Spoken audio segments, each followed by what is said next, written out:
दिवाली से 2 दिन पहले मैं अपने भाई से पैसे मांगने आई। वो बहुत अमीर था, लेकिन भाभी ने मुझे देखते ही कहा, तुम्हारा पति मर गया है, तो तुम सड़क पर बैठकर भीख मांगो। तुम्हें देने के लिए हमारे पास कुछ नहीं है। मेरी आंखों में आंसू आ गए। मेरा भाई हर महीने गरीबों में लाखों रुपए दान करता था, मगर गरीब बहन को देने के लिए उसके पास कुछ भी नहीं था।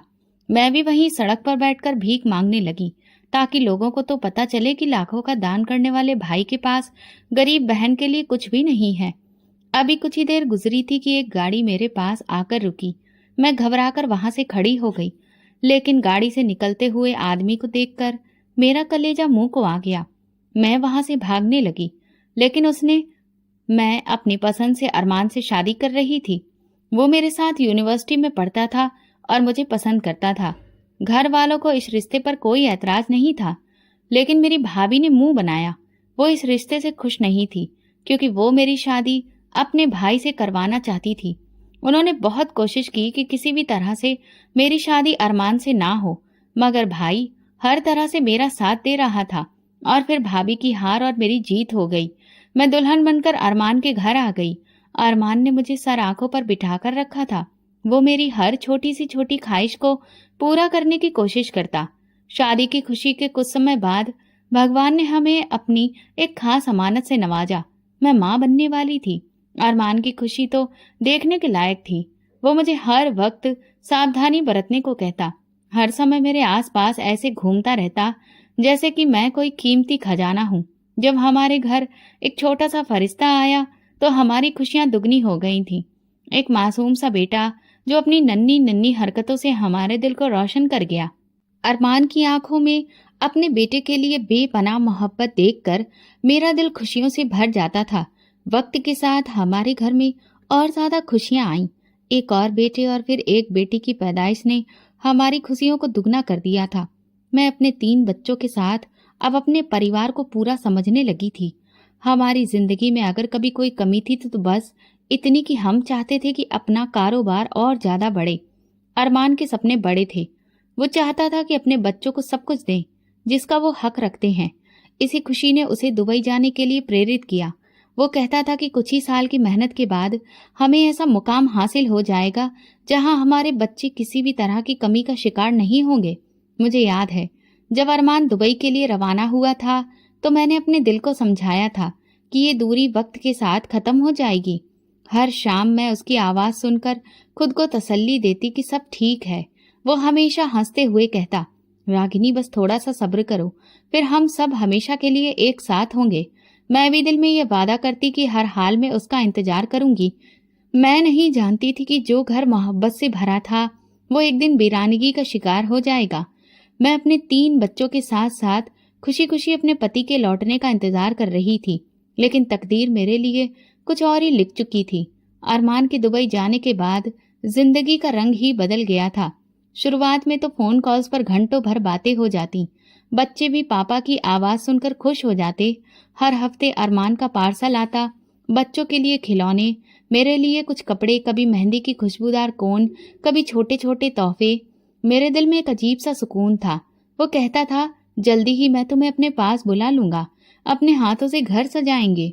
मैं सपनों की दुनिया में जीने लगी। एक शाम रोज की तरह मैं बच्चों को खाना खिला रही थी और उनके सोने का इंतजार कर रही थी कि फोन की घंटी बजी। मैं भागते हुए फोन उठाने गई। दिल खुशी से धड़क रहा था कि शायद अरमान ने कोई खुशखबरी सुनाने के लिए फोन किया है, मगर दूसरी तरफ कोई अजनबी आवाज थी। मैडम, क्या आप रागिनी बात कर रही हैं? मैंने उलझते हुए कहा, हाँ मैडम, हमें अफसोस है, अरमान साहब का एक्सीडेंट हो गया है। मेरे हाथ से फोन छूटते छूटते बचा। मैं कांपते हुए बोली, क्या मतलब? एक्सीडेंट? कैसे? कहाँ?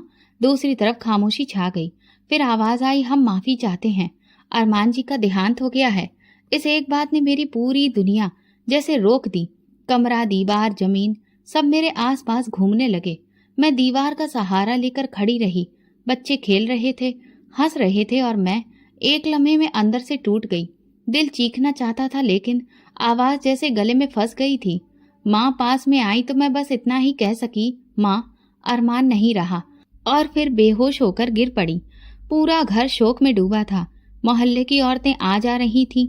मेरे साथ बैठकर अफसोस करती, लेकिन मैं किसी की बात सुनने के काबिल नहीं थी। कुछ दिन इसी हालत में गुजरे। तकरीबन 7 दिन बाद खबर आई कि अरमान की डेड बॉडी अब भारत आ रही है। मैं खुद को संभालने की बहुत कोशिश कर रही थी, मगर अंदर कहीं हलचल थी। मैं दरवाजे पर खड़ी इंतजार करती रही। जब ताबूत आया तो पूरा मोहल्ला खामोश हो गया। मेरे भाई, पापा और मोहल्ले के कुछ मर्दों ने ताबूत को लाकर अंदर रखा। मैं आगे बढ़ने लगी तो माँ ने मुझे रोक लिया। रागिनी बेटा, खुद को संभालो। मगर माँ का सहारा भी कहाँ काफी था। मैंने अचानक से ताबूत की तरफ हाथ बढ़ाया। जब कफन हटाया तो चेहरा सामने आया, वो लेकिन पहचानने के काबिल ही नहीं था। एक लम्हे के लिए लगा कि ये मेरा अरमान नहीं हो सकता, क्योंकि चेहरा इतना बिगड़ चुका था कि आंखें पहचान नहीं पाईं। मैं ताबूत के करीब बैठकर हिचकियां भरकर रोने लगी। अरमान, तुमने वादा किया था ना कि तुम वापस आओगे, ऐसे कैसे जा सकते हो? लोगों ने बड़ी मुश्किल से मुझे वहां से हटाया।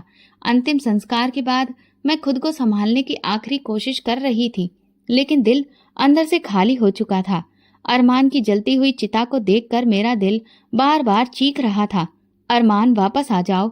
लेकिन अब कोई भी ये आवाज सुनने वाला नहीं था। अरमान के बिना वक्त ऐसे गुजर रहा था जैसे सदियां हों। कुछ दिन बाद ससुराल वालों का व्यवहार भी बदलने लगा। जैसे पहले तसल्ली और हमदर्दी के शब्द थे, अब वहां इल्जाम और कड़वी बातें थीं। मैंने हर बात पर चुप्पी ओढ़ ली। मैं जानती थी कि इस वक्त मेरे बच्चे ही मेरा असली सहारा हैं। उनके लिए ही मुझे जीना था, उनके लिए खुद को मजबूत रखना था। एक शाम मैं बच्चों को खाना खिला रही थी कि सास मेरे पास आई और कड़वाहट से बोली, अगर तू हमारे घर न आती तो मेरा बेटा आज जिंदा होता। तेरी मनुसियत ने ही सब कुछ बर्बाद कर दिया। मैं चौंक कर उनकी तरफ देखने लगी। दिल चाहता था कि सफाई दूं, कह दूं कि मौत और जिंदगी भगवान के हाथ में है, लेकिन मेरी जुबान बंद हो गई। मैंने नजरें झुका ली और चुपचाप अपने बच्चों की प्लेटों में खाना परोसती रही। सच्चाई ये थी कि उस वक्त मेरे पास शब्द ही नहीं थे। एक दिन सास ने मोहल्ले की कुछ औरतों को बुला लिया। मैं कमरे में बैठी बच्चों को लोरी सुना रही थी कि बाहर से आवाजें आने लगी। देखा, जब से ये लड़की आई है सिर्फ बर्बादी ही बर्बादी है। पहले तो इसने अपने ससुर को बीमार किया और अब मेरा बेटा भी मर गया। भगवान बचाए ऐसी बहू से। मैं दरवाजे के किनारे खड़ी सुनती रही। दिल चाहा कि चीख कर कहूं कि ये सब कुछ भगवान के हाथ में है, लेकिन मैं चुप रही। बच्चों की तरफ देखा तो दिल खुद ब खुद सब्र की तरफ झुक गया। मैं जानती थी कि अब मेरा हर काम उनके लिए था, हर आंसू, खामोशी, हार, बर्दाश्त सिर्फ उनके लिए थी। एक दिन सास ने हद ही पार कर दी। मैं बर्तन धो रही थी कि पास आकर मेरे हाथ से बर्तन खींचते हुए बोली, अपने कपड़े उतार, निकल जा यहाँ से। तेरा साया भी अब हम पे नहीं पड़ना चाहिए। मैंने हाथ जोड़कर कहा, माँ जी, मैं कहाँ जाऊंगी, बच्चे कहाँ जाएंगे? वो गुस्से से चिल्लाई, जहाँ मर्जी हो जा, पर हमारे घर में नहीं रह सकती तू। उसी वक्त मोहल्ले की कुछ औरतें भी आ गईं। सबने मिलकर मेरा तमाशा बनाया। एक ने कहा, अरे ये तो काली बिल्ली जैसी है, जिसका रास्ता काट दे उसकी जिंदगी बर्बाद हो जाए। पहले अपने ससुर की हालत खराब की और फिर पति को भी मार डाला। मैंने आंखें बंद कर ली। हर शब्द मेरे अंदर तीर बनकर घुस रहा था। बच्चों ने जब देखा कि मैं रो रही हूँ तो वो मेरे पास आकर लिपट गए। मेरा बड़ा बेटा बोला, माँ हमें कहाँ लेकर जाओगी? मैंने खुद को मजबूत किया और कहा, जहाँ भगवान ले जाए वहीं चलेंगे।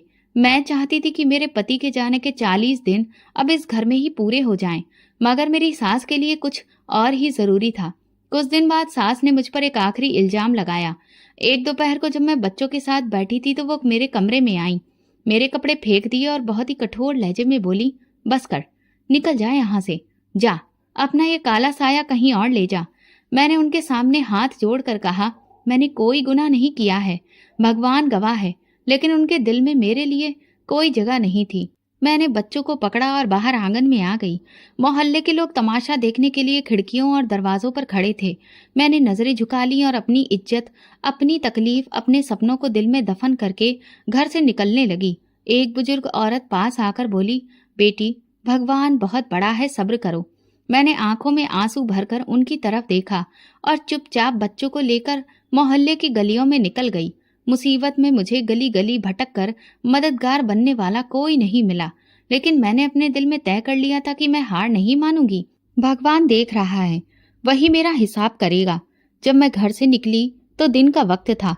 सूरज सिर पर था और गलियों में अजीब सी खामोशी थी, मगर खिड़कियों के पीछे चेहरे और दरवाजों के पीछे लगी नजरें मुझे महसूस हो रही थीं। मैंने अपने बच्चों को साथ लिया, सामान बस थोड़ा सा था, जिसमें कुछ बच्चों का सामान भी था। कुछ कदम चलने के बाद बच्चे थकने लगे। छोटी बेटी मेरे कंधे पर सिर रखकर सो गई थी।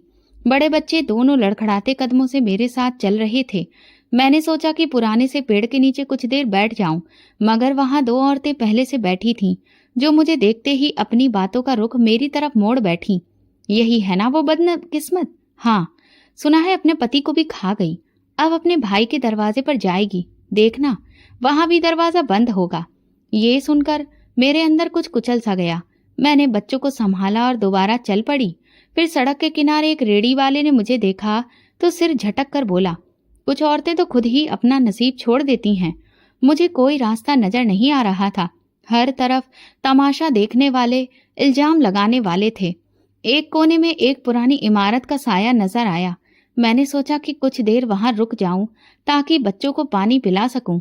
सामने से एक जानी पहचानी औरत नजर आई, मोहल्ले की लता मौसी, जिसने कभी मेरी मुंह दिखाई में मेरी तारीफों के पुल बांधे थे। मैं उम्मीद से उनकी तरफ देखने लगी। वो पास आई, मेरे बच्चों को देखा और अफसोस से सिर हिलाया, मगर फिर एक तरफ होकर कहने लगी, बेटी, लोग बातें करेंगे, अपनी इज्जत बचाकर चली जाओ यहाँ से, तुम्हें कोई जगह नहीं देगा। मैंने धीरे से सिर हिलाया, शुक्रिया कहा और आगे बढ़ गई। दिल में एक ही प्रार्थना थी कि भगवान किसी दरवाजे को मेरे लिए खोल दे। चलते चलते मुझे याद आया कि भाई का घर ज्यादा दूर नहीं है। एक नई उम्मीद पैदा हुई। मैंने बच्चों को पकड़ा और रास्ता बदल लिया। कमर भारी हो चुकी थी, मगर दिल में थोड़ी सी रोशनी थी। शायद मेरा भाई मेरा सहारा बन जाए। जब मैं भाई के घर के सामने पहुंची तो सांस फूल चुकी थी।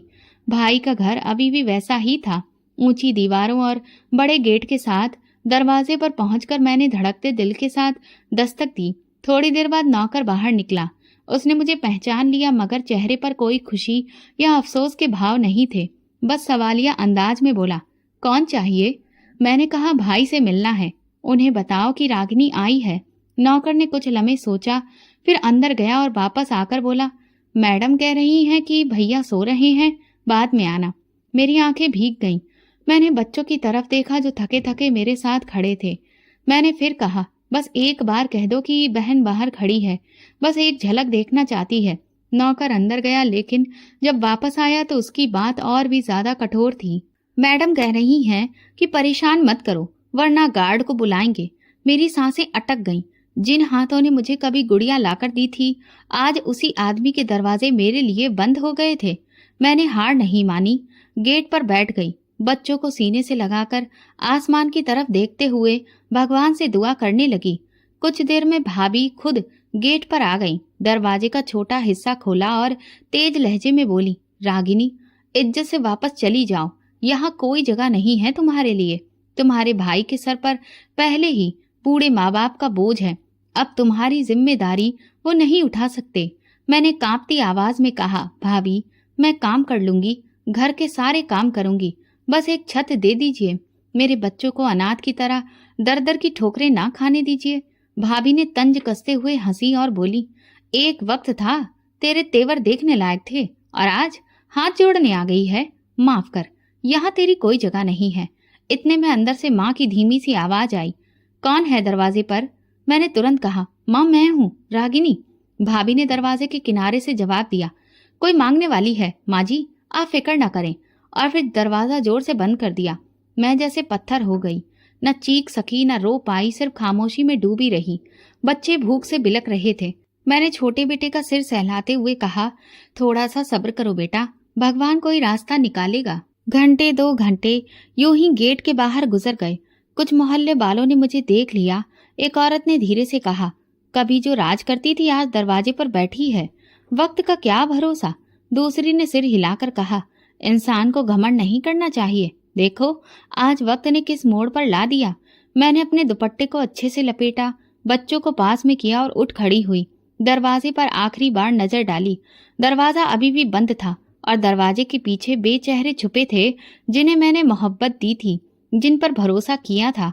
कदम पीछे हटाए सड़क पर निकली। ना कोई मंजिल थी, ना कोई रास्ता, बस बच्चों का हाथ पकड़े आगे बढ़ती गई। हर कदम मेरे भरोसे को तोड़ता जा रहा था। हर लम्हा मेरी हिम्मत को आजमा रहा था। एक मोड़ पर एक पुरानी दुकान नजर आई, जिसका छोटा सा सिर बाहर निकला हुआ था। मैंने सोचा यहाँ कुछ देर बैठ जाऊं, बच्चों को भी थोड़ी छांव मिल जाएगी। वहां बैठते ही एक बुजुर्ग महिला पास आकर बोली, बेटी, ये दुनिया तमाशा देखती है, अपने भगवान से मांगो, वही तुम्हारे लिए रास्ते खोलेगा। मैंने दिल से भगवान को याद किया। बूढ़ी औरत ने अपनी पोटली में से एक सूखी रोटी निकालकर मेरे हाथ में दी। बच्चों के लिए वो जैसे खजाने के जैसी थी। मैंने वो रोटी 3 हिस्सों में बांटी। बच्चों ने छोटे छोटे हाथों से रोटी थामकर खाना शुरू किया। इस लम्हे मुझे लगा कि मैं दुनिया से कोई शिकायत नहीं करनी। शिकायत हो तो उनसे की जाती है जिन पर अपना अधिकार हो, और यहाँ किसी के पास अधिकार नहीं था सिवाय उस भगवान के जिसके दरवाजे पर मैं अब थी। रात होने लगी तो मैंने फैसला किया कि अब किसी पर भरोसा नहीं करना। अपने बच्चों के लिए खुद रास्ता बनाना है, चाहे जितनी ठोकरें खानी पड़े, चाहे जितनी बार जमीन पर गिरना पड़े, अब खुद उठना है। आज मुझे सच्चाई का सबसे कड़वा सबक मिला था। जब वक्त बदलता है, रिश्ते भी, चेहरे भी बदल लेते हैं, और जब तुम्हें सहारा चाहिए होता है, तब तुम्हें एहसास होता है कि जिन्हें तुमने अपनी ताकत समझा, वही तुम्हारी सबसे बड़ी कमजोरी थे। सूरज ढलने लगा था। हवा में एक अजीब सी तेजी आ चुकी थी। मैं अपने तीनों बच्चों को लेकर सड़क के किनारे पड़ी एक पुरानी बेंच के पास आकर बैठ गई। छोटी बेटी मेरे कंधे पर सिर रखकर सो चुकी थी, जबकि दोनों बेटे इधर उधर देखते भूख से बेचैन हो रहे थे। सामने एक छोटा सा ठेले वाला था, जिसके पास पकौड़े और चने बिक रहे थे। तेज खुशबू बच्चों की भूख को और बढ़ा रही थी। छोटे बेटे ने दुपट्टा खींचकर कहा, माँ, भूख लग रही है, खाने को कुछ दो ना। मैंने झुकी नजरों से उसे देखा। उसकी आंखों में उम्मीद की झलक थी, जो मेरे दिल में चुभती चली गई। मेरे पास कुछ सिक्के थे। मैंने हाथ डाला और देखा, बस इतने ही थे कि एक आध चीज खरीदी जा सकती थी। मैंने अपने कदम घसीटकर ठेले वाले के पास जाकर पूछा, भैया, 5 रुपए में क्या मिल सकता है? उसने बड़ी ही गिरी हुई नजर से देखकर बोला, 1 चम्मच चना ले लो और कुछ नहीं। मैंने 5 रुपए उसके हाथ पर रखे और छोटी सी प्लेट में चना लेकर बच्चों के पास आई। बच्चों ने ऐसे लपक कर खाया जैसे महीनों से भूखे हों। मैं खुद को रोक नहीं पाई, मगर खाया नहीं। बच्चों के चेहरे पर जरा सी मुस्कान देखकर दिल को तसल्ली दी। रात गहरी होने लगी, दुकानें बंद होने लगी, लोग अपने घरों को जा रहे थे, और हम वहीं उस बेंच पर बेसहारा बैठे थे। थोड़ी देर बाद एक पुलिस की गाड़ी आकर रुकी। एक सिपाही उतरा, मेरे पास आया और सख्त लहजे में बोला, यहाँ बैठने की इजाजत नहीं है, हटो यहाँ से। मैं घबराई हुई बोली, साहब, रात गुजारने दीजिए, सुबह चले जाएंगे। सिपाही ने हाथ नचाते हुए कहा, यहाँ सबको रहने दूं तो सड़कें भर जाएं, दफा हो जाओ यहाँ से। मेरे पास अब कोई और रास्ता नहीं था। मैंने बच्चों को उठाया, छोटी बेटी को गोद में लिया और फिर सड़क पर चलना शुरू किया। सड़क का हर कदम मेरे लिए पत्थर जैसा भारी था। कुछ देर बाद एक पुल के नीचे मजदूरों की भीड़ नजर आई। मैंने सोचा कि शायद वहां कुछ देर सहारा मिल जाए। वहां जाकर एक कोने में बैठ गई। मजदूरों ने एक नजर देखा और अपनी बातों में मगन हो गए। एक बूढ़े मजदूर ने तरस खाकर एक पुरानी दरी हमारी तरफ फेंकी और कहा, बहन, बच्चों को इस पर बिठा दो, जमीन ठंडी है। मैंने उन्हें शुक्रिया अदा किया और दरी बिछाकर बच्चों को सुला दिया। कुछ देर बाद एक औरत अपने 3 बच्चों के साथ वहां आई। उसके कपड़े भी फटे हुए थे, मगर आंखों में एक अजीब सी चमक थी। वो मेरे पास बैठते हुए बोली, इधर नई आई हो क्या? मैंने हाँ में सिर हिलाया। उसने कहा, ये हमारी दुनिया है बहन, सड़क, पुल और जहाँ छांव मिल जाए वहीं घर। उस औरत ने अपनी पोटली से 2 सूखी रोटियां निकाली और एक मेरे सामने रख दी। लो बहन, भूखी होगी, बांट लो अपने बच्चों के साथ। मैं इनकार करना चाहती थी, मगर उसने जबरदस्ती रोटी मेरी तरफ बढ़ा दी। मैंने बेबसी से शुक्रिया कहा और बच्चों के मुंह में निवाले देने लगी। आज पहली बार मैंने जाना कि भूख की शिद्दत इंसान की इज्जत को कैसे रुला देती है। रात के आखिरी पहर एक कुत्ता पास आकर भौंकने लगा। बच्चे डरकर मुझसे लिपट गए। मैंने हाथ से कुत्ते को दूर भगाया। एक मजदूर ने कहा, बहन, सड़क पर रात गुजारने वाले का सबसे पहला दुश्मन यही जानवर होता है, इसीलिए सावधानी रखना। सुबह की पहली किरण ने कुछ भी नया नहीं बदला। सड़कें वही थी, हवा वही थी, सिर्फ मेरे अंदर एक फैसला पक्का हो चुका था। अब मैं भीख मांगने से भी नहीं शर्माऊंगी। अपने बच्चों के लिए हर दरवाजा खटखटाऊंगी, हर बेइज्जती बर्दाश्त करूंगी, मगर इन्हें भूख से नहीं मरने दूंगी। मैंने बच्चों को तैयार किया, बेटी के बाल बांधे, छोटे बेटे को झाड़ा और एक बेटे का हाथ पकड़ भगवान का नाम लेकर पास के बाजार की तरफ का रुख किया। वहां रोज दर्जनों लोग आते थे। शायद कोई भगवान का बंदा हमारी हालत पर रहम खा जाए।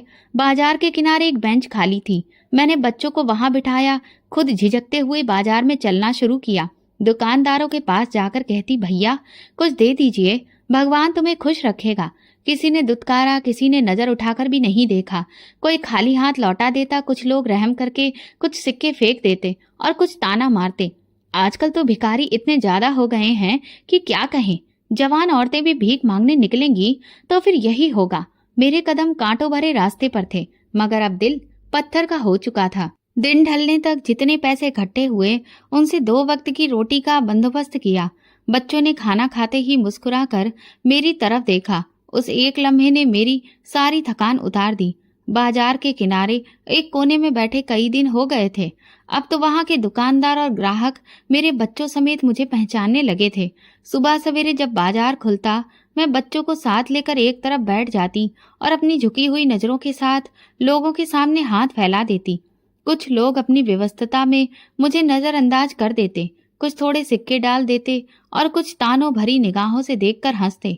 एक नौजवान जोड़ा मेरे करीब से गुजरा। लड़की ने धीरे से कहा, देख कैसी बनावटी शकल बनाई हुई है, हाथ में बच्चे उठा रखे हैं ताकि तरस आए। लड़के ने हंसकर कहा, यही तो कारोबार है आजकल, आसान कमाई का। मेरे कानों में ये शब्द तीर की तरह चुभ गए। मैंने अपने दुपट्टे को मजबूती से ओढ़ लिया और नजरें नीचे करके बैठ गई। उनकी बातों का जवाब देने का हौसला मुझ में नहीं था। बच्चों की भूख और मजबूरी मेरी जुबान को बंद कर चुकी थी। धूप तेज हो रही थी। छोटे बेटे ने पानी मांगा। मैंने आसपास नजर दौड़ाई तो सामने ठेले पर पानी की बोतल दिखाई दी। मैंने झोली में हाथ डाला, सिक्के इकट्ठे किए, उनमें से कुछ बचे हुए थे। हिचकिचाते हुए पानी की बोतल खरीदी। तीनों बच्चों ने ऐसे पानी पिया जैसे कई दिनों की प्यास हो। बाजार में एक जगह छोटा सा होटल था। अक्सर वहां के नौकर खाना बचा हुआ मुझे दे देते थे। मैं दिल ही दिल में उनकी शुक्रगुजार थी। एक दिन होटल के मालिक ने मुझे करीब बुलाया। सुनो, ये जगह सड़क के किनारे है, यहाँ से उठ जाओ, ग्राहक गुस्सा हो जाते हैं। मैंने हाथ जोड़कर कहा, साहब मैं किसी के सामने बैठकर भीख नहीं मांगती, बस एक कोने में बैठी हूँ। मगर उसने सख्ती से कहा, बात समझ लो वरना पुलिस को बुला लूंगा। मैं खामोशी से बच्चों को उठाया और बाजार के दूसरे कोने में जा बैठी।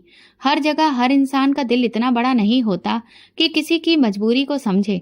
कभी कोई अमीर औरत बड़ी शान से शॉपिंग करती और मेरे पास से गुजरते हुए नाक सिकोड़ती। एक दिन एक औरत ने अपने बच्चों को मेरे करीब से गुजरते हुए सख्ती से खींच लिया और कहा, ये लोग गंदे होते हैं, दूर रहो इनसे।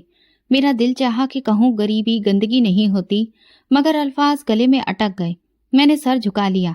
कभी कभार कोई नरम दिल वाला आ जाता, कुछ खाने को दे जाता। एक दिन एक बुजुर्ग आदमी करीब आया। उसने एक रोटी और कुछ सिक्के मेरे हाथ पर रखते हुए कहा, बेटी हिम्मत ना हारना।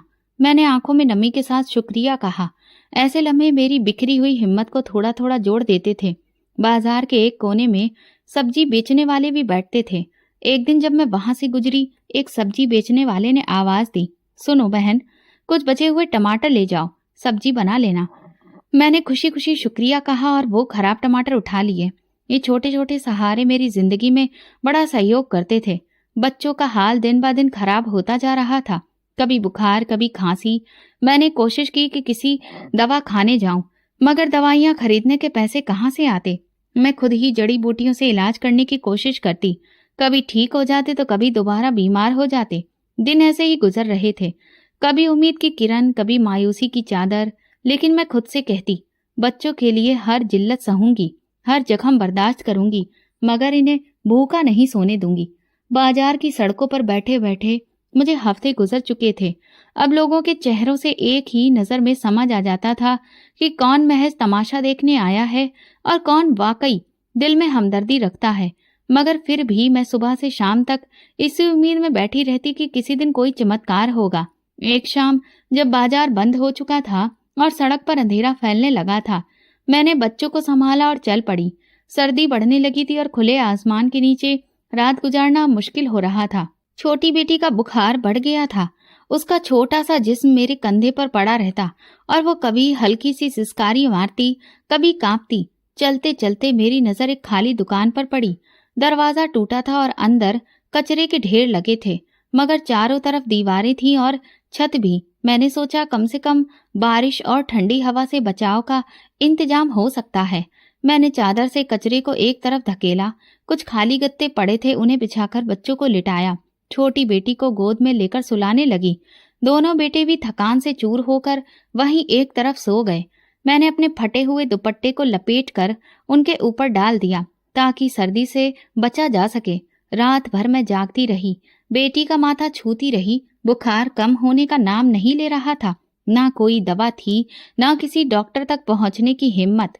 एक बार दिल में आया कि किसी अस्पताल के सामने जाकर बैठ जाऊं, मगर बगैर पैसे के वहां कोई हाल चाल पूछता भी नहीं। सुबह छोटे बेटे ने रोते हुए कहा, माँ भूख लग रही है। मैंने अपने खाली दामन की तरफ देखा। पिछले दिन जमा किए गए चंद सिक्के भी खत्म हो चुके थे। कोई खाने की चीज नहीं थी। मैंने उसे प्यार से अपने पास लिटाकर कहा, बेटा आज कुछ अच्छा खाने को मिलेगा, वादा है। वादा सिर्फ उम्मीद देने के लिए था, हकीकत से बहुत दूर। दिन निकला तो मैंने फैसला किया कि कुछ ना कुछ काम करना है। मैं बच्चों को वहीं छोड़कर पास के होटल और दुकानों पर काम मांगने चली गई। हर जगह एक ही जवाब मिला, काम वाली चाहिए मगर अच्छी हालत वाली। गंदे कपड़ों में तो कोई अपने घर नहीं बुलाता। मैं खामोशी से लौट आई। दुकान के कोने में बैठकर बच्चों को देखती रही। छोटी बेटी का जिस्म अभी भी तप रहा था। दिल चाहा कि खुद को नोच लूं, मगर सब्र के सिवा कोई रास्ता नहीं था। धूप तेज हुई तो मैंने दुकान के सामने कपड़ा बिछाकर मांगना शुरू किया। कुछ लोग गुजरे, किसी ने 5 रुपए फेंके, किसी ने 1-2 बिस्किट रख दिए। मैंने जल्दी से वो सिक्के समेटे। शाम होते ही थोड़ी सी दाल और 2 रोटियां खरीदी। बच्चों के सामने जब खाना रखा तो उनकी आंखों में खुशी देखकर लगा जैसे दुनिया की सारी दौलत मेरे पास आ गई हो। वे नन्हे हाथों से दाल में रोटी डुबो डुबो कर खाने लगे। मैं खुद को भी एक डोली देकर रुक गई ताकि ज्यादा खाना बच्चों के पास हो। इस दौरान एक दिन वहां के सब्जी वाले ने मुझे बुलाया, बहन कल से कुछ बची हुई सब्जियां दे दिया करूंगा, तुम खुद सब्जी बना लेना। मेरे दिल को थोड़ा सा सुकून हुआ। हर रात इस खाली दुकान में लौटती, बच्चों को गोद में लेकर उनके साथ लेट जाती, आने वाले कल के बारे में सोचती। कभी कभी दुकान के पास से कोई अमीर गाड़ी गुजरती, अंदर बैठे बच्चे मजे से हंसते खाते। मेरे बच्चे हसरत भरी नजरों से उन्हें देखते, लेकिन मैं जल्दी से उनका ध्यान भटकाने की कोशिश करती। देखो हम भी एक दिन गाड़ी में घूमेंगे। बड़ा बेटा मासूमियत से कहता, माँ कब? मैं हल्की मुस्कान के साथ जवाब देती, जल्द ही, बस सब्र करो। दिन पर दिन गुजरते जा रहे थे। छोटी बेटी की हालत बिगड़ती जा रही थी। एक दिन अचानक वो बेहोश हो गई। मैं घबराकर उसे उठा लाई, दौड़ते हुए दवा खाने की तरफ भागी। वहां डॉक्टर ने एक नजर देखा और बोला, बुखार पुराना हो चुका है, दवा और ड्रिप की जरूरत है। पैसे हैं? मेरे चेहरे की बेबसी देखकर उसने कंधे उचका दिए। बहन बगैर पैसे के इलाज नहीं हो सकता। मैं वापस लौटते हुए सोचती रही, ये दुनिया पैसे की है। मोहब्बत, हमदर्दी, सब बातें अब सिर्फ किताबों में रह गई हैं। दुकान पर आकर बेटी को जमीन पर लिटाया। रात भर उसका माथा सहलाती रही। अगली सुबह वो जरा बेहतर थी। कमजोरी अभी भी थी मगर आंखें खुल गई थीं। मैंने सोच लिया था कि अब बच्चों को सड़कों पर नहीं घसीटूंगी। जितना भी मांगूं कमा सकूं, लेकिन दुकान को अपना छोटा सा आशियाना बनाकर उन्हें यहीं रखूंगी। मेरी भूख, मेरी थकान, मेरी बेइज्जती, सब कुछ मेरे बच्चों के लिए कुर्बान है। सर्दियों की एक दोपहर थी। बाजार में भीड़ कुछ कम थी। मैं अपने कपड़े का टुकड़ा बेचकर बच्चों के साथ एक कोने में बैठी थी। हाथ में एक पुरानी सी प्याली थी जिसमें चंद सिक्के जमा हो चुके थे। बच्चों को बार बार समझा रही थी कि ज्यादा शोर न करें ताकि कोई हमें डांटे नहीं। इसी दौरान सामने से एक बड़ी और चमचमाती गाड़ी आई। मेरी आदत थी कि नजरें झुका लेती थी, क्योंकि अक्सर ऐसे लोग हमारी तरफ देखना भी गवारा नहीं करते। गाड़ी धीरे धीरे मेरे करीब रुकी। दरवाजा खोला, एक शख्स बाहर निकला। मैंने एक नजर देखा और सांस रुक गई। वो चेहरा जो मैं ख्वाबों में देखती रही थी, जो मेरी हर सोच में था, वो अरमान था। बिल्कुल उसी जैसा, बल्कि शायद उससे भी बेहतर हालत में। मेरी आंखें यकीन करने से इनकार कर रही थीं। मैं जल्दी से बच्चों को दुकान में छुपा लिया और उठ खड़ी हुई। धड़कते दिल के साथ उसकी तरफ बढ़ी। कुछ फासले पर जाकर आवाज दी, अरमान। उसने मेरी तरफ देखा। मैंने उम्मीद भरी नजरों से उसे देखा, शायद वो मुझे पहचान ले, मगर उसके चेहरे पर कोई हैरत, कोई पहचान नहीं थी। उसने उलझन से मेरी तरफ देखा और बोला, देखकर नहीं चलती, सड़क पर बैठकर रास्ता रोकती हो। मेरी दुनिया एक बार फिर से हिल गई। मैं लड़खड़ा गई। आवाज में कहा, अरमान मैं हूं रागिनी। तुम्हारी रागिनी? उसने ताज्जुब से मुझे ऊपर से नीचे तक देखा और सख्ती से बोला, क्या बकवास कर रही हो? मैं कोई अरमान नहीं, मेरा नाम रविंद्र है। मैंने उसकी आंखों में झांकने की कोशिश की, जैसे वहां कहीं कोई सच छुपा हो। अरमान, ये बच्चे तुम्हारे हैं, देखो इन्हें। उसने गाड़ी मेरी तरफ बढ़ाते हुए कहा, सुनो, तमाशा मत बनाओ, ये सड़क सबकी नहीं होती। मेरी टांगें कांपने लगी। मैं बमुश्किल बच्चों के पास वापस आई। दिल चाह रहा था कि चीखूं चिल्लाऊं, मगर सच्चाई ने मेरे लफ्ज सिल दिए थे। लोग मुझे हैरत से देख रहे थे। कुछ ने कहा पागल हो गई है शायद। किसी ने कहा भला ऐसा कब होता है, जो मर गया वो वापस कैसे आएगा। मेरी नजरें उस गाड़ी को देख रही थी जो अब दूर जा चुकी थी, लेकिन मेरा दिल वहीं टिक गया था, उस लम्हे में जहां पर हकीकत और ख्वाब डगमगा गए थे। मैं बच्चों को संभालते हुए वापस दुकान की तरफ लौटी। छोटी बेटी ने पूछा, माँ वो कौन था? मैंने उसके सिर पर हाथ फेर कर कहा, कुछ नहीं बेटा, बस एक सपना था। अगले दिन दिल में अजीब सी बेचैनी थी। मैं उसी जगह वापस गई, शायद वो फिर आए, शायद कोई वजह मिले। कुछ देर बाद वाकई गाड़ी दोबारा आती दिखाई दी। मेरा दिल तेज धड़कने लगा। मैंने अपनी जगह से उठकर सड़क के किनारे खड़े होने की हिम्मत की। गाड़ी रुकी, वही शख्स उतरा। आज उसने मुझे देखा तो कुछ लम्हों के लिए रुका। मैंने मौके का फायदा उठाते हुए तेजी से आगे बढ़कर कहा, अरमान प्लीज मेरी बात सुनो। वो सख्त लहजे में बोला, कितनी बार कह चुका हूं, मैं तुम्हें नहीं जानता, दफा हो जाओ यहाँ से। मैंने उसका गिरेबान पकड़कर कहा, अगर तुम अरमान नहीं हो तो तुम्हारी आंखें क्यों वही हैं, तुम्हारी आवाज क्यों वैसी है? वो हाथ झटक कर पीछे हटा और गाड़ी में बैठते हुए बोला, पागल औरत हो, मेरा पीछा छोड़ दो। और गाड़ी तेजी से रवाना हो गई। उंगलियां हवा में रह गईं, आंखों में आंसू थे। उस दिन बच्चों ने कुछ भी नहीं खाया। मैं भी चुपचाप बैठी रही, दीवार को घूरती रही, सोचती रही अगर वो अरमान है तो मुझे क्यों नहीं पहचानता, अगर नहीं है तो उसकी आवाज बिल्कुल अरमान जैसी क्यों है, और उसकी मौजूदगी मुझे अरमान के होने का एहसास क्यों दिलाती है। अगले कुछ दिन मैंने इसी सोच विचार में गुजारे। अब मैं भीख मांगती और ज्यादा सड़क पर नजर दौड़ाती, हर चमचमाती गाड़ी को देखती, हर अजनबी चेहरे में अपने पति की झलक तलाश करती। एक दिन एक भिखारी मेरे पास आकर बैठ गया। उसने मेरी हालत देखी और कहा, बेटी, कभी कभी जो हम देखते हैं वो पूरा सच नहीं होता। भगवान से प्रार्थना करो और उनसे सच्चाई के लिए कहो, सब कुछ खुद तुम्हारे सामने साफ आ जाएगा। मैंने अपनी उंगलियों से प्रार्थना के लिए हाथ जोड़े और दिल से कहा, हे भगवान, अगर ये मेरा वही अरमान है तो सच्चाई को मेरे सामने ले आओ, अगर नहीं है तो मेरे दिल से ये उम्मीद निकाल दो। अब हर लम्हा एक नई बेचैनी के साथ गुजर रहा था। सच्चाई का सामना होना बाकी था और मैं उस घड़ी का इंतजार कर रही थी जब ये परत पूरी तरह खुलेगी। अरमान को देखने के बाद मेरा दिल चैन नहीं ले रहा था। हर दिन उम्मीद और बेयकीनी के बीच गुजरा। मैं जानती थी कि जो मैंने देखा वो कोई धोखा नहीं था, मगर उसका इनकार, उसकी बेरुखी मुझे अंदर से तोड़ रही थी। फिर भी मैं हार नहीं मानी। एक दिन मैंने हिम्मत करके इस सड़क पर अपनी जगह बदल ली जहां से वो अक्सर गुजरता था। बच्चों को दुकान पर छोड़कर मैं अकेली वहां उसके रास्ते में खड़ी हो गई। गाड़ी आकर रुकी तो मैं दौड़कर उसके दरवाजे के पास जाकर बोली, अरमान, एक बार मेरी आंखों में देखो, सच्चाई छुप नहीं सकती।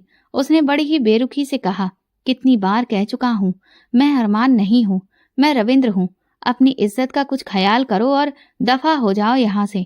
मैं फिर बोली, अगर तुम अरमान नहीं हो तो फिर क्यों मेरी आत्मा तुम्हें पहचान रही है? क्यों मेरे दिल में ये यकीन है कि तुम ही मेरे वही अरमान हो? उसके चेहरे पर एक लम्हे को उलझन उभरी, फिर वो तुरंत संभल गया। उसने दरवाजा बंद किया और गाड़ी आगे बढ़ा ली। मैं धूल में लिपटी खड़ी रह गई। बच्चों की मासूम नजरें अब सवाल करने लगी थी कि मैं क्यों रोज खाली उम्मीद लेकर वापस आती हूँ। 2 दिन बाद इस सड़क पर एक अजीब वाकया हुआ। मैंने उसे पुरानी किताबों की दुकान के बाहर खड़े देखा। वो किसी किताब को ध्यान से देख रहा था। मेरे कदम अपने आप ही उसकी तरफ बढ़ने लगे। अचानक दुकान वाले ने जो पुरानी हिंदी की किताब उसके हाथ में दी, जैसे ही उसने वो किताब खोली, एक तस्वीर उसमें से निकल पड़ी। उस तस्वीर में मैं और अरमान साथ थे, हमारी शादी के दिन की तस्वीर। मैं दूर खड़ी सब कुछ देख रही थी।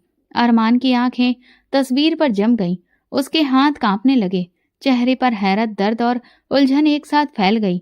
मैं हिचकियां छिपाते हुए बोली, देखा, ये तुम हो और ये मैं हूं। वो चौंक कर मेरी तरफ देखने लगा।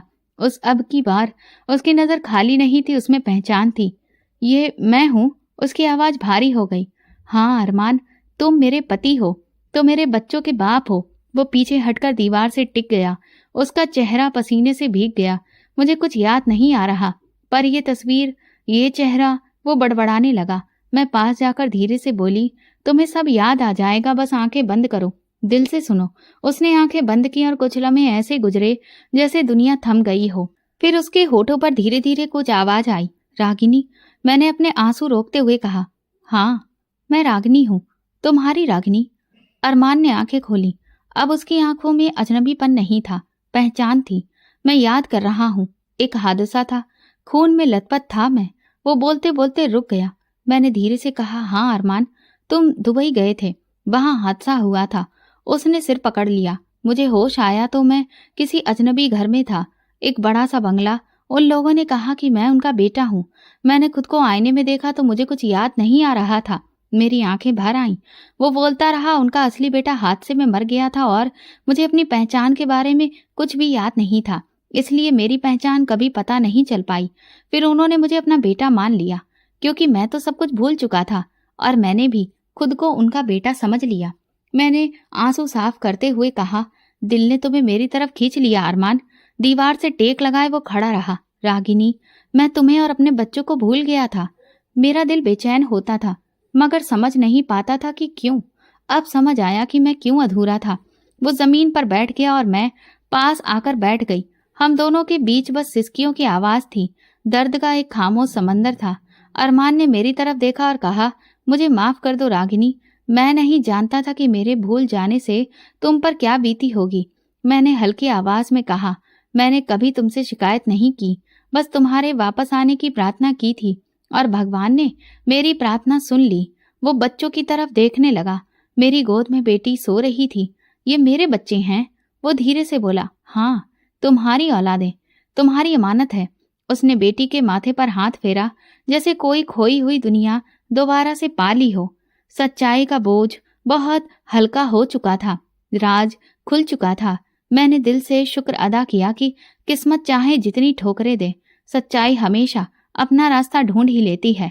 जब अरमान को सब याद आया तो हम दोनों एक लंबे वक्त के बाद एक दूसरे के सामने ऐसे बैठे जैसे सदियों की दूरी एक लम्हे में खत्म हो गई हो। अरमान ने बच्चों को गोद में उठाया। उनके चेहरे देर तक देखता रहा, जैसे हर नैन नक्श को दिल में सुरक्षित कर लेना चाहता हो।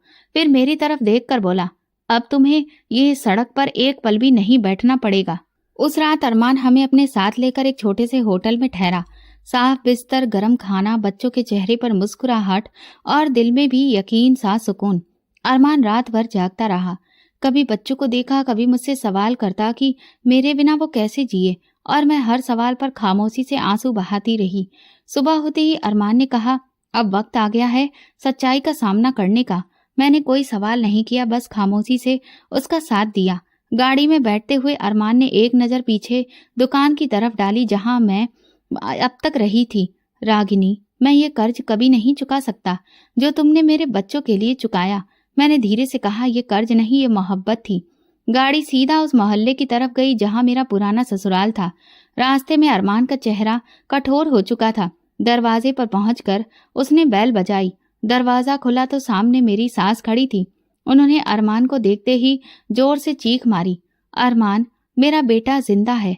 पूरा घर इकट्ठा हो गया। ससुर लड़खड़ाते कदमों से बाहर आए, हाथ बढ़ाकर कहा, बेटा तू जिंदा है, तू कहाँ था? अरमान ने उसके हाथ नहीं पकड़े। वो 2 कदम पीछे हटा और ठंडे लहजे में बोला, जिस दिन मेरी लाश को बिना पहचाने जला दिया गया, उसी दिन मुझे मार दिया गया था। सास और ससुर एक दूसरे का मुंह देखने लगे। अरमान ने मेरी तरफ इशारा करते हुए कहा, ये वही रागिनी है जिसे तुम लोगों ने मेरी मौत का जिम्मेदार ठहराया। इसके सबसे कमजोर वक्त में इसे घर से निकाल दिया, बच्चों समेत दर दर भटकने पर मजबूर किया। सास आगे बढ़कर रोते हुए बोली, बेटा हम गुस्से में थे, दुख में थे, हमें माफ कर दो। अरमान ने ठंडी सांस लेकर कहा, माफ करना आसान है, भूल जाना मुश्किल। तो हाँ, मैं माफ कर चुका हूँ, मगर रागिनी का दुख, बच्चों की भूख, वो सड़कों पर गुजरे दिन, उन्हें कभी नहीं भूल सकता। पूरा मोहल्ला दरवाजे पर इकट्ठा हो चुका था। हर कोई हैरत से देख रहा था। एक औरत ने धीरे से कहा, देखा कैसे वक्त बदला। दूसरी ने कहा, अधिकार तो रागिनी का ही था। सास ने हाथ जोड़कर कहा, बेटा वापस आ जाओ, घर संभाल लो। अरमान ने सख्ती से कहा, ये घर अब मेरे लिए किसी कब्र से कम नहीं। मैं अपनी रागिनी और बच्चों को दोबारा इस नर्क में नहीं लाऊंगा। हम वहां से निकले तो अगला रास्ता मेरे भाई के घर का था। मैंने डरते डरते कहा, अरमान छोड़ दो, जाने दो। मगर अरमान ने नरमी से कहा, नहीं रागिनी, जो तकलीफ इन लोगों ने दी है उसका सामना जरूरी है। भाई के घर पहुंचे तो दरवाजा खटखटाया। दरवाजा खुला, हमें देखकर भाई दंग रह गया।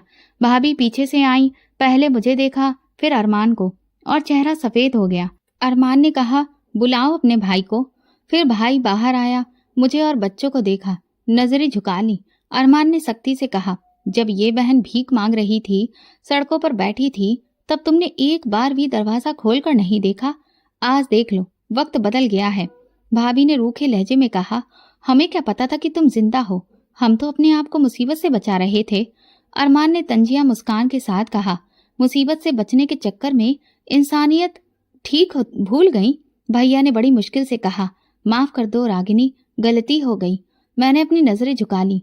अरमान ने मेरा हाथ पकड़कर कहा, रागिनी माफ कर सकती है, मगर जो वक्त गया, जो जख्म लगे, वो कभी नहीं भूल सकते। पूरी गली में बातें हो रही थीं। किसी को यकीन नहीं हो रहा था कि वही रागिनी जो कल तक सड़कों पर थी, आज फिर से सिर उठाकर खड़ी थी।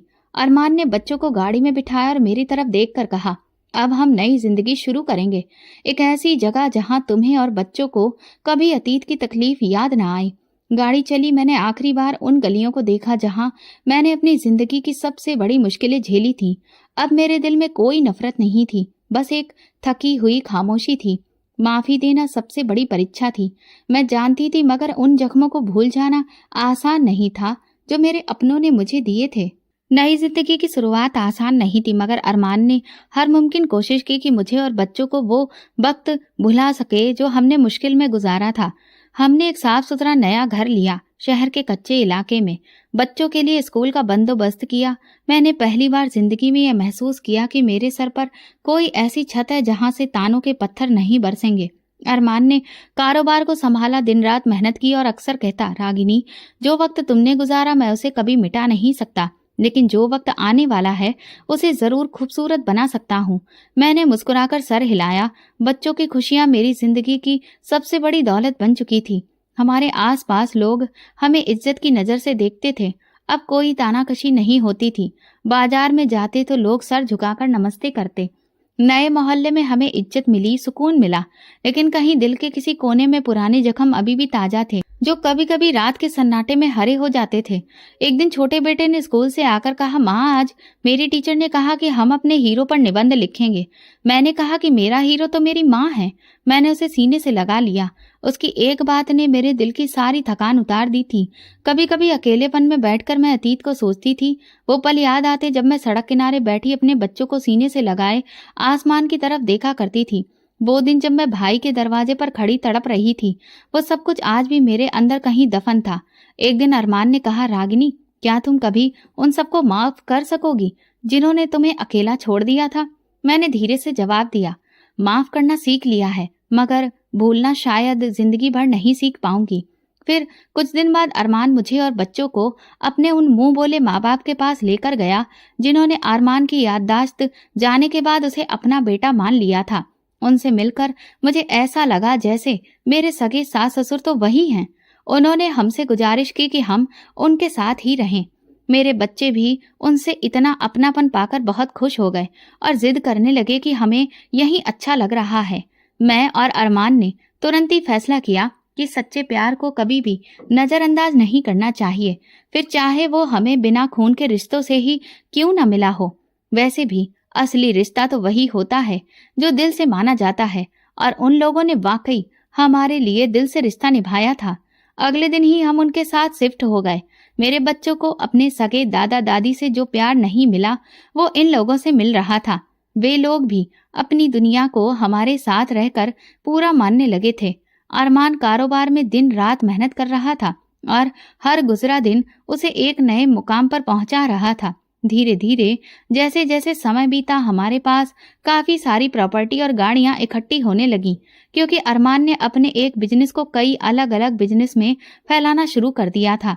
जब हमारी तरक्की के चर्चे शहर में फैलने लगे तो मेरे भाई भाभी ने एक बार फिर से हमसे रिश्ता जोड़ने की कोशिश की, लेकिन हम बहुत अच्छे से जानते थे कि ये रिश्ता हमसे नहीं, हमारे पैसों से जोड़ा जा रहा है, और इसीलिए हमने उनसे कोई भी रिश्ता रखने से साफ इनकार कर दिया। मेरे सास ससुर का भी कई बार फोन आता और वे अपने किए की माफी मांगते, लेकिन अरमान ने उन्हें साफ साफ सुना दिया कि वो कभी भी लौट कर उनके पास नहीं जाएगा। हाँ, लेकिन वो अपनी जिम्मेदारी से बच नहीं रहा था। उसने उनकी पूरी जिम्मेदारी उठाई। घर के खर्चों से लेकर उनकी दवा पानी और बाकी सारी सुविधाओं को उसने अपने कंधों पर लिया। लेकिन बस अगर कुछ नहीं दिया तो वो था अपनापन और प्यार, जो कि अरमान के जाने के बाद उन लोगों ने मुझसे भी छीन लिया था। मेरे मुंह बोले सास ससुर ने अपनी सारी प्रॉपर्टी मेरे बच्चों के नाम कर दी। अब हमारे पास इतनी दौलत थी जिसकी कोई गिनती नहीं थी, लेकिन हम बहुत अच्छे से समझ गए थे कि सबसे बड़ी दौलत होती है अपनों और उनका प्यार का, और इसीलिए हम अपने हर दिन को एक साथ बिताकर और ज्यादा खूबसूरत बनाने की पूरी कोशिश करते थे। हमें अपनों के प्यार की दौलत समझ आ गई थी, लेकिन हमारे अपने अभी भी दौलत के नशे में ही घूम रहे थे और सिर्फ उन्हीं लोगों से रिश्ते जोड़ रहे थे जिनके पास दौलत का खजाना था। शायद इसीलिए उनके अंदर से मोहब्बत बिल्कुल खत्म हो चुकी थी जो वो दूसरों को दे सकें। मैं अपने बच्चों को अपने मुश्किल वक्त की कहानी सुनाती हूँ, इसलिए नहीं कि वे अपने बुरे वक्त को याद करें, बल्कि इसलिए कि वे उससे सबक लें कि इंसान की किस्मत का सिक्का जब पलटता है तो किस तरह से अपने ही मुंह मोड़ लेते हैं। इस कहानी को सुनाते हुए मैं सिर्फ इतना कहती हूँ, कभी भी किसी मजबूर पर जुल्म मत करना। जो आज कमजोर है वो कल ताकतवर भी हो सकता है। जो आज सड़क पर बैठा है कल इज्जत की छत के नीचे सिर उठाकर भी जी सकता है। वक्त कभी एक सा नहीं रहता, हालात बदलते हैं, चेहरे बदलते हैं और सब कुछ बदल जाता है, मगर भगवान हर वक्त देख रहा होता है। मेरी कहानी से ये सबक मिलता है कि मोहब्बत, सब्र और भगवान पर भरोसा इंसान को हर अंधेरे से निकाल सकता है। कभी किसी की मजबूरी को अपनी जीत ना समझो, क्योंकि सच्चाई में सब कुछ भगवान के ही हाथ में होता है और भगवान कभी भी जालिमों को माफ नहीं करता। तो दोस्तों, अगर आपको हमारी कहानी पसंद आई हो तो प्लीज कमेंट करके जरूर बताएं। वीडियो को लाइक करें और ज्यादा से ज्यादा शेयर करें। अगर आप चैनल पर नए हैं तो सब्सक्राइब जरूर करें और नोटिफिकेशन बेल को दबाएं ताकि अगली अपडेट सबसे पहले आपको मिले। धन्यवाद।